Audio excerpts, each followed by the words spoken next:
Hi. Hello everyone. Welcome to Rajanna island. ఈరోజు topic వచ్చేసి Indian air force సంబంధించిన మనకి ఒకటి అడ్మిషన్ టెస్ట్ నోటిఫికేషన్ అనేది ఇవ్వడం జరిగింది.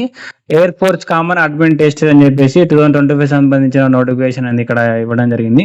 ఇందులో flying branch and ground duty branch లో టెక్నికల్ అండ్ నాన్ టెక్నికల్ సంబంధించిన పోస్టులు, తర్వాత ఎన్సీసీ స్పెషల్ ఎంట్రీ సంబంధించిన కోర్స్ అనేది ఇక్కడ ఇవ్వడం జరిగింది.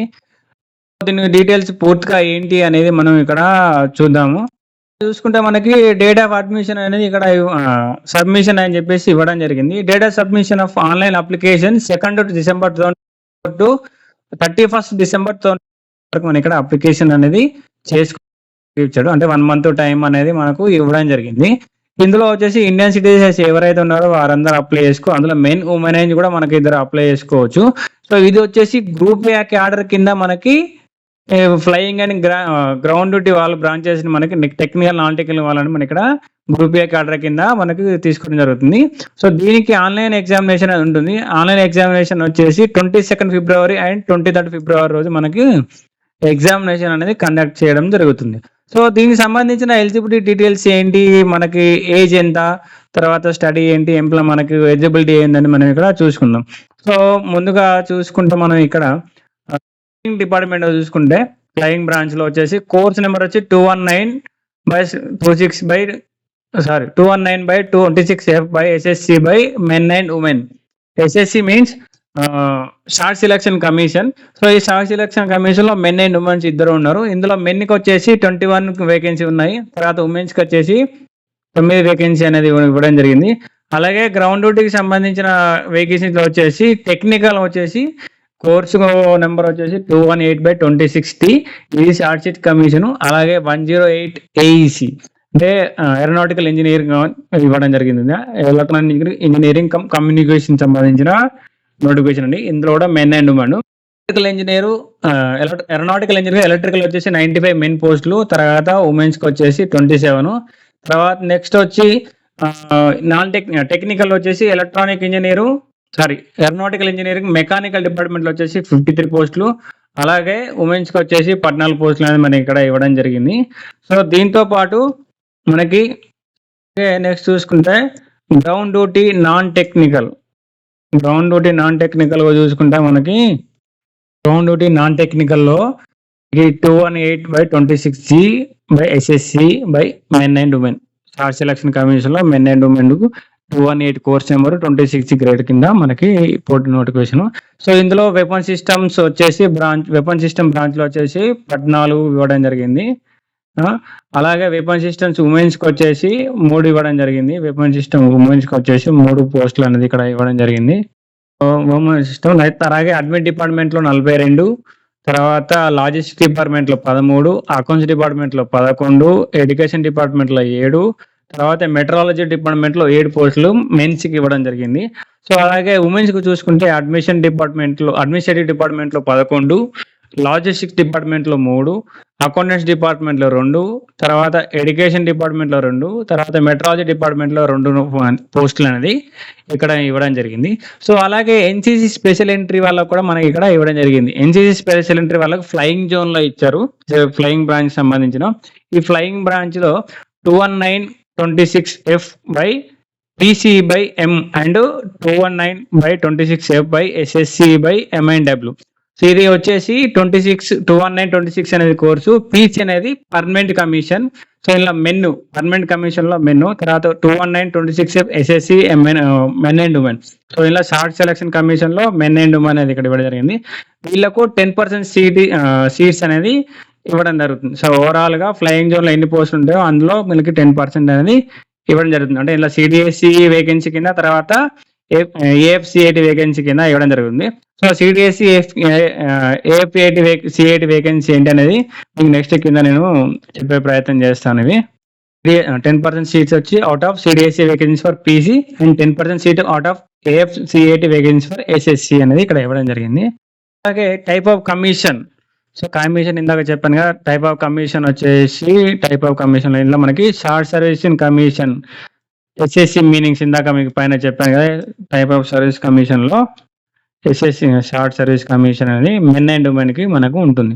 సో ఇందులో men and women short service commission లో engagement period for flying branch men and women SSC officer is 14 years from date of the commissioning. So ఎవరైతే ఫ్లయింగ్ బ్రాంచ్ లో women's కానీ మెన్ కానీ ఎవరైతే మనకు వీళ్ళను మనకి సెలెక్ట్ అవుతారో వాళ్ళని వచ్చేసి 14 years పీరియడ్ అనేది వీళ్ళకు సర్వీస్ పీరియడ్ అనేది ఉంటుంది. అంటే ఎవరైతే వీళ్ళు కమిషన్ జాయిన్ అవుతారో జాయిన్ డేట్ నుంచి 14 years అనేది ఉంటుంది. సో అలాగే initial tenure for ground duty technical and non technical SSC officers would be before a period of 10 years.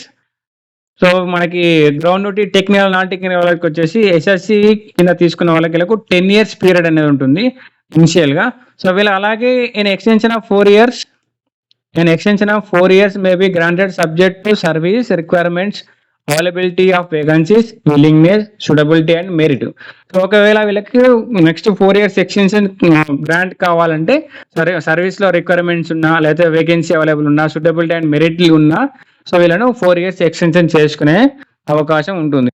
అలాగే grant of permanent commission at a later date. ఇందాక మీకు PC అని చెప్పాను కదా, పీసీలో వచ్చేసి grant of permanent commission.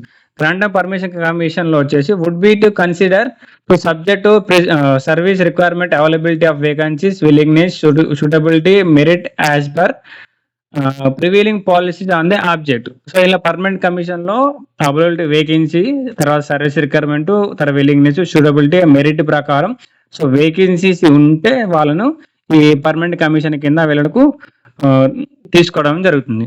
SSC officers are not entitle for grant of pension. So SSC service అంటే short service commission కింద ఎవరైతే ఆఫీసర్స్ ఉన్నారో వాళ్ళకి పెన్షన్ గ్రాంట్ అనేది ఉండదు. అలాగే ఎలిజిబిలిటీ ఆఫ్ కండిషన్స్ చూసుకుంటే ఎలిజిబిలిటీ ఆఫ్ కండిషన్స్ లో nationality candidate must be citizen of India as per citizenship 1955.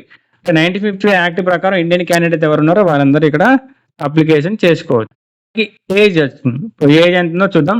Age వచ్చేసి flying branch pro AFCAT and NCC special entry వాళ్ళకి వచ్చేసి 20 to 24 years as on 1st January 2026, అనగా born between 2nd January 2002 to 1st January 2006.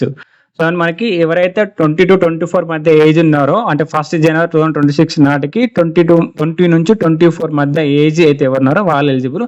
So దీనికి age అంటే birth of year వచ్చేసి 2nd January 2002 నుంచి 1st January 2006 మధ్య ఎవరైతే బర్న్ అయ్యారో బర్త్ అయ్యారో వాళ్ళు ఇక్కడ అప్లై చేసుకోవచ్చు. సో అలాగే next upper age limit for candidates holding valid and current commercial pilot licence should be by DGCA India is relaxable up to 26 years. So ఎవరైతే మనకి ఏజ్ రిలాక్సేషన్ కావాలన్నారో వాళ్ళైతే కరెంట్ కమర్షియల్ పైలట్ లైసెన్స్ ఉన్నవారు మాత్రమే మనకు upper age 26 అంటే 2 years extension అనేది ఇక్కడ ఇవ్వడం జరుగుతుంది. అంటే యాజ్ పర్ బోర్న్ ప్రకారం చూసుకుంటే 2nd January 2000 నుంచి 1st January 2006 మధ్య ఎవరైతే బార్న్ అయ్యారో అంటే పుట్టినారో వాళ్ళు ఇక్కడ ఎలిజిబుల్ చేసుకోవచ్చు. సో వాళ్ళకి ఇది అప్పర్ ఏజ్ లిమిట్ అనేది వర్తిస్తుంది. సో మిగతా వాళ్ళకి అంటే ఏముండదు, ఎందుకంటే ఇది ఫ్లయింగ్ సంబంధించిన వేకెన్సీలో కాబట్టి సో దానికి అంత అనేది తీసుకుంటారు. సో అలాగే నెక్స్ట్ చూసుకుంటే ground duty technical and non technical branch లో వచ్చేసి 20 నుంచి 26 ఇయర్ మధ్య మనకి ఇక్కడ వేకెన్సీ అనేది ఉంటుంది. 20 నుంచి 26 మధ్య ఇయర్స్ తీసుకుంటున్నారు. సో ఇది వచ్చేసి 1st January 2026 నాటికి 20 నుంచి 26 మధ్య ఎవరైతే ఉన్నారో వారు ఇక్కడ ఎలిజిబుల్. సో అలాగే సో వీళ్ళకి బార్న్ ఇయర్ వచ్చేసి 2nd January 2000 నుంచి 1st January 2006 మధ్య ఎవరైతే పుట్టినారో వాళ్ళకి ఇక్కడ ఎలిజిబుల్ ఉంటుంది. సో అలాగే మనకి మార్షల్ స్టేటస్ చూసుకుంటే candidate must be married at the time of commencement of the course and marriage is not permitted during training.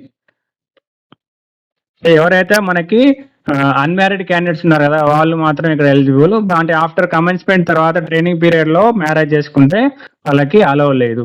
So candidates who marriage during the period of training shall be discharged and will be liable to refund all expenditure include him her by government. So ఒకవేళ వీళ్ళు ఆ training period లో వీళ్ళు marriage చేసుకుంటే వాళ్ళని discharge చేసేసి వాళ్ళ యొక్క ఎక్స్పెండిచర్ వాళ్ళ మీద పెట్టిన ఎక్స్పెండిచర్ కూడా రికవరీ చేసుకోవడం అనేది జరుగుతుంది. అంటే గవర్నమెంట్ వీళ్ళను డిశ్చార్జ్ చేసి మనకి వాళ్ళకి పెట్టిన ఎక్స్పెండిచర్ ఏది ఉందో ఎక్స్పెన్సెస్ అది రిటర్న్ చేసుకుంటారు.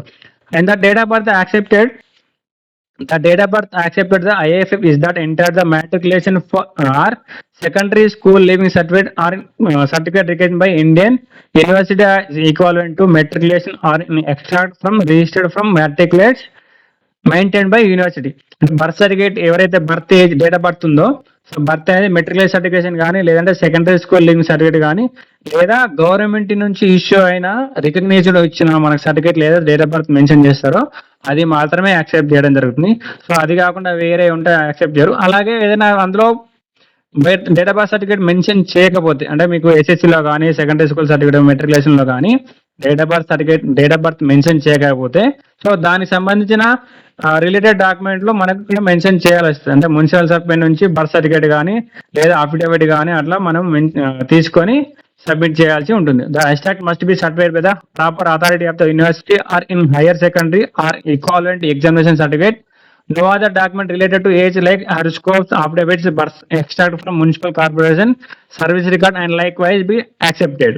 సో అయితే మనకు హైయర్ యూనివర్సిటీ నుంచి కానీ లేదంటే higher secondary school or college నుంచి కానీ ఇచ్చిన ఎగ్జామ్ సర్టిఫికేట్లు ఉంటే వాళ్ళు యాక్సెప్ట్ చేస్తారు. సో అది కాకుండా ఒక మున్సిపల్ నుంచి అట్లా ఇస్తే వీళ్ళు అఫిడవిట్ కానీ రాసిస్తే తీసుకోవడం జరుగుతుంది. In case of matriculation, higher secondary examination certificate does not show date of birth or only shows the age by completed years or completed years and months. In such cases, a candidate must be possess self-attested certificate copy by of a certificate from headmaster or principal from the institution from where she passed the matriculation higher secondary examination, showing the date of his or birth, exact age as record the admission registration of the institution. So ఏదైతే వీళ్ళకు birth certificate మన matriculation certificate లో date of birth ఇట్లా మనకు full గా రాకపోతే, అంటే age కానీ లేదా కంప్లీట్ ఇయర్స్ కానీ ఓన్లీ ఉంటే, సో వాళ్ళు కాలేజ్ నుంచి సెల్ఫ్ అటెస్టెడ్ చేసిన హెడ్ మాస్టర్ కానీ ప్రిన్సిపల్ కానీ చేసిన సందర్భంలో వాళ్ళకి సర్టిఫికేట్ తీసుకుని వస్తే దాన్ని కూడా ఇక్కడ యాక్సెప్ట్ చేయడం అనేది జరుగుతుంది. నెక్స్ట్ ఎడ్యుకేషన్ క్వాలిఫికేషన్ చూసుకుందాం. ఎడ్యుకేషన్ క్వాలిఫికేషన్స్ లో వచ్చేసి ఫ్లయింగ్ బ్రాంచ్ లో వీళ్ళకి వచ్చేసి candidate should have mandatory passed with minimum of 50 marks each maths and physics 10+2 level. So ఇక్కడ మనకి 10+2 లెవెల్ ఇంటర్ కానీ మనం ఇంటర్ అంటాం కదా, ఇంటర్ లెవెల్లో ఈ మ్యాథ్స్ అండ్ ఫిజిక్స్ లో 50% మార్క్స్ అనేది పాస్ అయి ఉండాలి. సో అలాగే దీంతో పాటు graduation minimum 3 year degree course of discipline from a recognised university with minimum 60% marks. So graduation 3 years degree graduation చేసిన వాళ్ళు కూడా ఇక్కడ అప్లికేషన్ చేసుకోవచ్చు. అంటే ఇంటర్ తో పాటు 3 years డిగ్రీస్ ఉన్న వాళ్ళు అప్లికేషన్ చేసుకోవచ్చు. ఇది కాకుండా ఒకవేళ బీటెక్ 4 years డిగ్రీ కోర్స్ చేసిన వాళ్ళు ఉంటారు కదా, సో వాళ్ళు కూడా ఇక్కడ అప్లికేషన్ చేసుకోవచ్చు.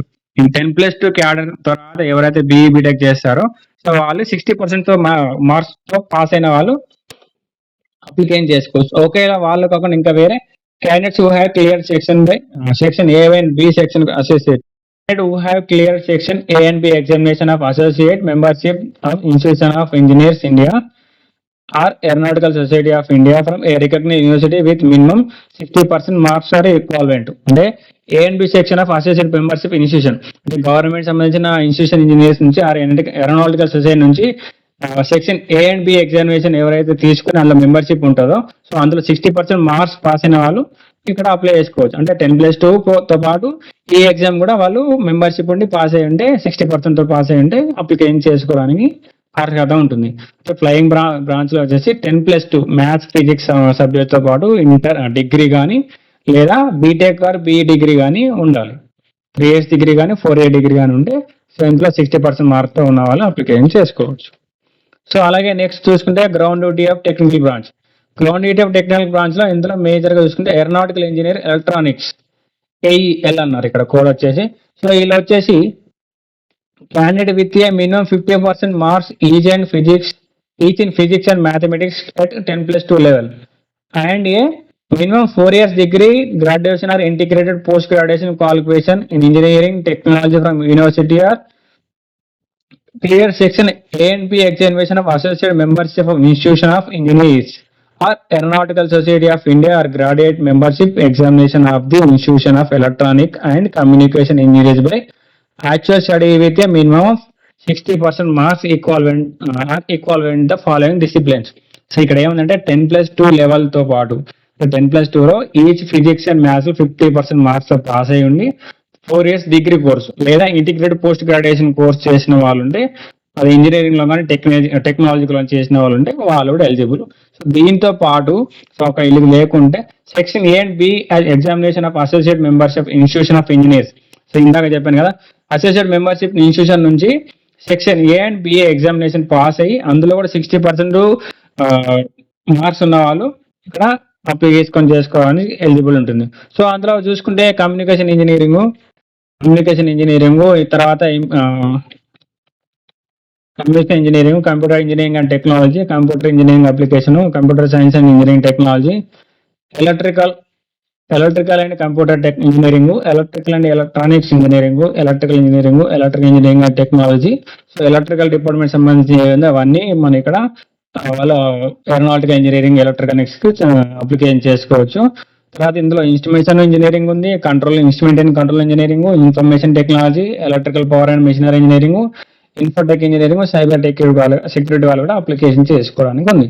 సో అలాగే నెక్స్ట్ చూసుకుంటే aeronautical engineering, mechanical AM code ఇది. సో ఇందులో వచ్చేసి candidates with a minimum 50% marks each in physics and mathematics 10+2 level and minimum 4 years degree graduation integrated post graduation qualification engineering and technology. So వీళ్ళకి కూడా 10+2 అంటే inter 50% marks each in physics and maths లో pass అయ్యండి. దాంతోపాటు 4 years degree కానీ integrated post graduation చేసి engineering and టెక్నాలజీలో ఉన్న వాళ్ళు అప్లికేషన్ చేసుకోవచ్చు. సో ఇందులో అలాగే దాంతోపాటు అది కాకుండా section A and B examination of associate membership institution of engineers అంటే associate membership of institution of engineers నుంచి section A and B examination pass అయ్యి అందులో 60% మార్క్స్ గెయిన్ చేసిన వాళ్ళు అప్లికేషన్ చేసుకోవడానికి ఛాన్స్ ఉంటుంది. సో ఇందులో కూడా ఫాలోయింగ్ డిసిప్లిన్స్ కూడా మనకి ఇక్కడ ఇవ్వడం జరిగింది. Aerospace engineering, aeronautical engineering, aircraft maintenance engineering, mechanical engineering and automation, mechanical engineering production, mechanical engineering repair and maintenance, mechatronics, industrial engineering, manufacturing engineering, production and industrial engineering కూడా మనకి ఇక్కడ ఇవ్వడం జరిగింది. సో అలాగే ground T non technical branches వాళ్ళు వచ్చేసి ఇందులో weapon system branch అని ఉంది. Weapon system candidate should have mandatory passed with minimum 50% marks each in maths and physics at 10+2 and graduation with minimum 3 years degree course in any discipline a recognized university with minimum 60% marks are equivalent. So వీళ్ళకి వచ్చేసి 10+2 లో 50% marks in maths and physics లో ఉండాలి. +2 తో పాటు 50% marks physics లో ఉండాలి. So దాంతో పాటు 3 years డిగ్రీ కోర్స్ లో 60% మార్క్స్ ఎవరైతే పాస్ ఉన్నారో వాళ్ళు కూడా ఇక్కడ అప్లై చేసుకోవచ్చు. లేదా బీటెక్ డిగ్రీ ఎవరైతే 4 years కోర్స్ చేసి ఉంటారో వాళ్ళు కూడా ఇక్కడ అప్లై చేసుకోవచ్చు. సో అలాగే అడ్మినిస్ట్రేషన్ లాజిస్టిక్స్ లో 10+2 గ్రాడ్యుయేట్ డిగ్రీ ఉండాలి. సో వీళ్ళు కూడా 10+2 ప్లస్ గ్రాడ్యుయేట్ డిగ్రీ ఉన్న వాళ్ళు అప్లికేషన్ చేసుకోవచ్చు. లేదా so aeronautical membership of institution నుంచి కూడా section A and B section చేసుకున్న వాళ్ళు కూడా మనకు అప్లికేషన్ చేసుకోవడానికి అవుద్ది. సో అలాగే అకౌంట్స్ బ్రాంచ్ లో వచ్చేసి 10+2 done graduation in any of the following stream with 60% marks or equivalent from recognised university. So ఈ అకౌంట్స్ బ్రాంచ్ లో వచ్చేసి 10+2 పాస్ అయ్యి ప్లస్ గ్రాడ్యుయేషన్ ఉండాలి. So any of the stream లో గ్రాడ్యుయేషన్ అయితే వరకు పూర్తి చేసుకుంటారో 60% మార్క్స్ తో సో వాళ్ళు కూడా అప్లై చేసుకోవచ్చు. అంటే మనకి ఇలా మినిమం సో దానికి సంబంధించిన కోర్సులు కూడా ఏవైతే ఇవ్వనండి. BCom degree, bachelor business administration, bachelor management studies, bachelor business studies, qualified CA, CMA, CS, CFA, తర్వాత BSc with specialization in finance చేసిన వాళ్ళు కూడా మనకి అకౌంట్స్ డిపార్ట్మెంట్ లో అప్లికేషన్ చేసుకోవచ్చు. సో అలాగే ఎడ్యుకేషన్ లో చూసుకుంటే ఎడ్యుకేషన్ లో వచ్చేసి 10+2 అండ్ పోస్ట్ గ్రాడ్యుయేషన్ చేసిన వాళ్ళు అప్లికేషన్ చేసుకోవచ్చు. ఇందులో 50% మార్క్స్ అనేది ఉండాలి. సో ఇంటిగ్రేటెడ్ కోర్స్ పీజీ చేసిన వాళ్ళు కూడా మనకి అంటే అప్లికేషన్ చేసుకోవచ్చు. ఇంటిగ్రేటెడ్ పీజీతో కూడా ఇలా 60% ఉండాలి. So single degree without permission to exist lateral entry వాళ్ళకు పర్మిషన్ లేదు. అలాగే మెట్రాలజీ వాళ్ళు చూసుకుంటే 10+2 BSc with physics and mathematics with minimum of 60% marks ఉండాలి.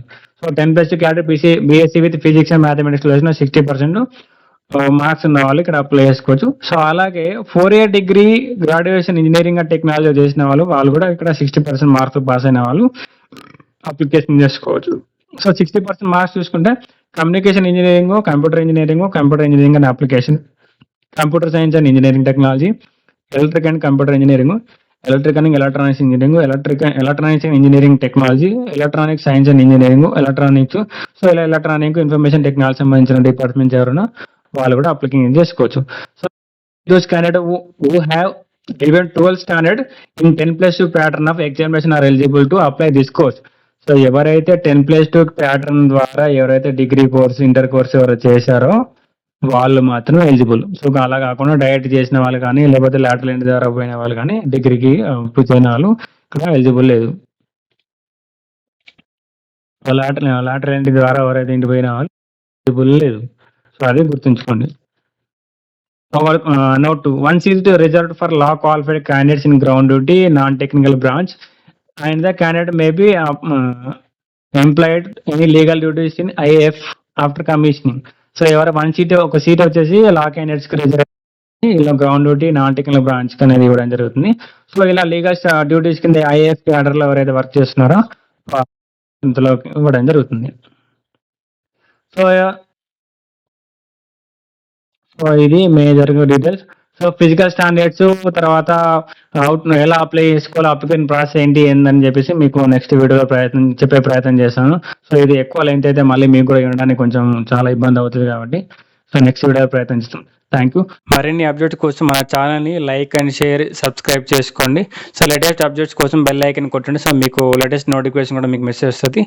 Support the my channel. Thank you. Rajanna online.